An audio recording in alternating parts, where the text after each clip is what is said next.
From Faithful Word Media, this is Healthcare Musings. I'm Dr. Hassaballa. Hey everybody, Hassaballa here. Good to see you.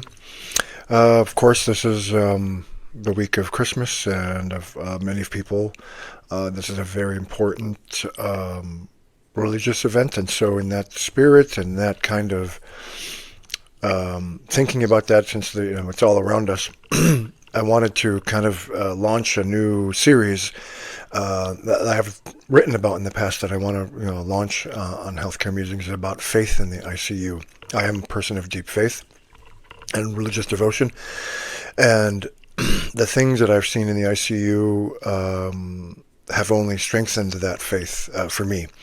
And not only that, I think when you suffer from critical illness, you tend to grasp onto those things that bring you comfort.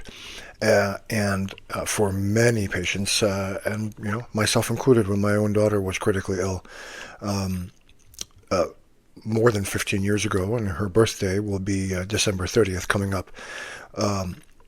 Many people cling onto faith because it brings them comfort, and a lot of times at the end of life, we have chaplains that come and pray over the patients and pray with their families. And so the ICU, the realm of critical illness, is a realm of faith for a lot of people, a lot of patients. And I think just to start talking about that, I think physicians should not shy away from that. Many physicians tend to shy away from faith, and I understand. On the one hand, we don't want to impose our religious beliefs, if we have them, on our patients. That to me is unacceptable and unconscionable. That I would impose my religious views on my patients. At the same time, I think that physicians should not shy away from faith as well. And I think that those physicians who are able to navigate the language of faith, the sphere of faith, I think it enhances their skills. I don't think it's necessary or sufficient. I mean, I don't think it's necessary. You have to do that as a clinician. And at the same time, if I am able to speak the language of faith, I think it only enhances me as a clinician. And if there are clinicians and physicians and APPs and other people who are comfortable in the sphere of faith, I don't think they should shy away from it. I think they should embrace it. A lot of times in the ICU, patients' families tell me, well, we're believers, right? We believe in God. And my response to that is, so am I.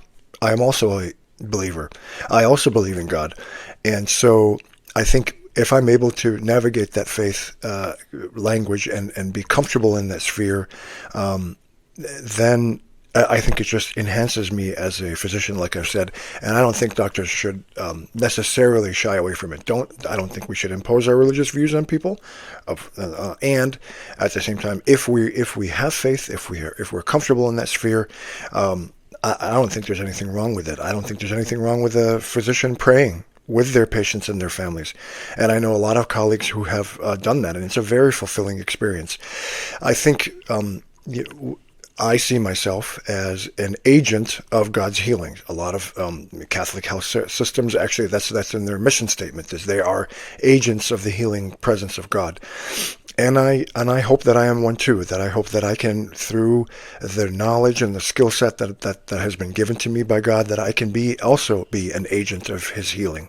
I always say, when I'm talking to patients' families, especially when their loved one is going to die, when it's clear they are going to die, I use the word that it gives me an opportunity not only to make sure that my patient has a good death, that my patient is comfortable and dignified at the end of their life, and I am also able to minister to the family, and I use that on purpose. Minister to the family, to help them cope.